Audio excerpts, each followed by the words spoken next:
Welcome to This Explainer. Today, we are unraveling a truly fascinating medical mystery. We're going to look at a case where what looked like a totally standard fainting spell was actually hiding a lethal heart rhythm issue. It's really a prime example of why we can never, ever take sudden syncope at face value. So picture this. An African-American woman in her 60s wakes up shortly after midnight. She's got a bit of chronic burning chest discomfort, so she gets out of bed just to grab a cool towel. And then, suddenly, out of nowhere, she completely collapses to the floor. Why? What triggers a sudden, dangerous drop like that from such a minor, everyday action? Now, her partner actually witnessed the entire event. For 60 terrifying seconds, she was completely stiff and totally unresponsive. But, and this is absolutely crucial, there was no convulsive activity, no incontinence, no tongue biting, basically none of the things you typically expect with a seizure. And then, just as quickly as it happened, she snapped right back to her normal baseline mental status, left with nothing but a minor scrape on her head. Section 1. Searching for clues, the diagnostic dead ends. Okay, let's dive into this. So, the medical team starts their workup, and honestly, the initial test gave them absolutely nothing. We're talking completely normal troponin levels, an unremarkable head CT, normal serum ethanol, normal electrolytes, the whole shebang. Even a treadmill stress test just showed some mild ST depressions that rapidly normalized, and her coronary CT angiography revealed only non-obstructive disease, like a 25 to 49% narrowing. Essentially, absolutely nothing was pointing to an imminent cardiovascular threat. Talk about frustrating, right? But now, what's really interesting here is the very first tiny clue hiding right there on her initial emergency department ECG. If you look closely, you can notice some nonspecific T-wave changes in precordial leads V1 through V3. Now, while those aren't definitively diagnostic on their own, these subtle repolarization abnormalities were just enough. They prompted the team to keep pushing for an ischemic evaluation, rather than just brushing it off and sending her home with a benign syncope diagnosis. And man, it is a very good thing they kept pushing because the timeline to figure this out was long and super challenging. Day 0 was that initial scary ED visit. But by day 22, she actually had to be readmitted for progressively frequent episodes of burning chest pain and transient stiffness, often triggered by something as simple as taking a hot shower. But it wasn't until day 65 that they finally hooked her up to an outpatient 48-hour Holter monitor.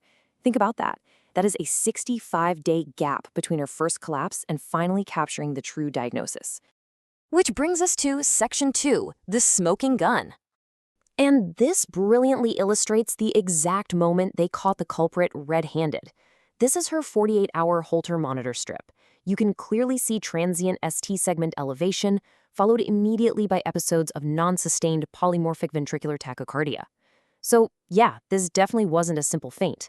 The monitor literally caught the malignant arrhythmia that was cutting off her blood flow. Let's move to the next step and see how this builds. This invasive coronary angiogram confirms the root cause. Over on the left, there is severe narrowing, basically a massive vasospasm of the proximal right coronary artery. Then on the right, notice how that exact same artery completely opens back up and resolves after they administered intracoronary nitroglycerin. It's like night and day. So what does this all mean? Well, we're dealing with vasospastic angina, or VSA for short. This is an under-recognized cause of myocardial ischemia where a transient coronary artery spasm basically clamps down and starves the heart of oxygen. In this patient's case, that sudden nocturnal spasm was so severe that it triggered lethal arrhythmias and ultimately her sudden syncope. Let's get into Section 3, fixing the spasm. Once they knew what they were up against, the team completely overhauled her medication regimen. They immediately stopped her existing blood pressure meds, metoprolol and hydrochlorothiazide.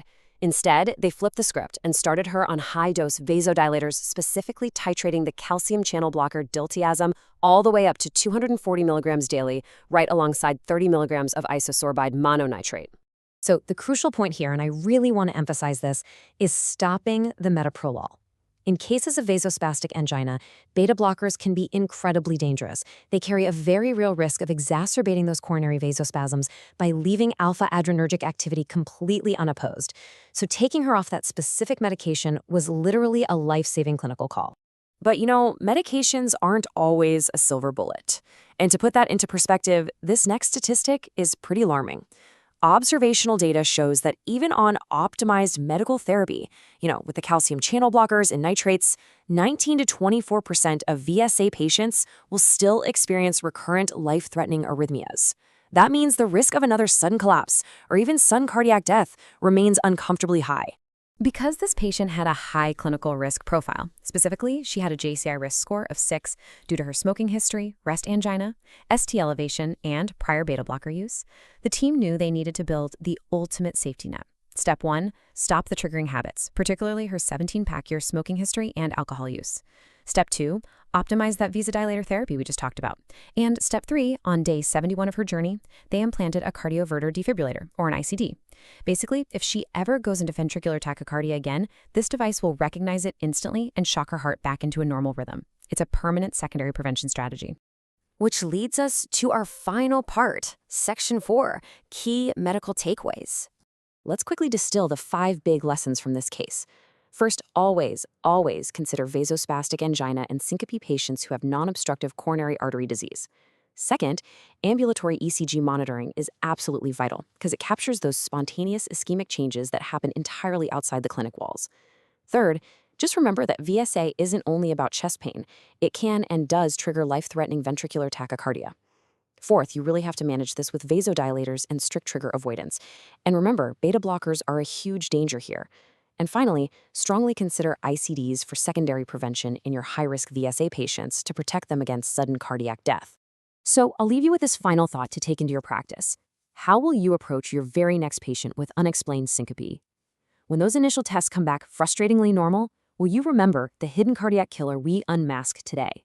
Keep looking, keep monitoring, and trust the structured process. Thank you so much for joining me for this explainer, and I will see you on the next one.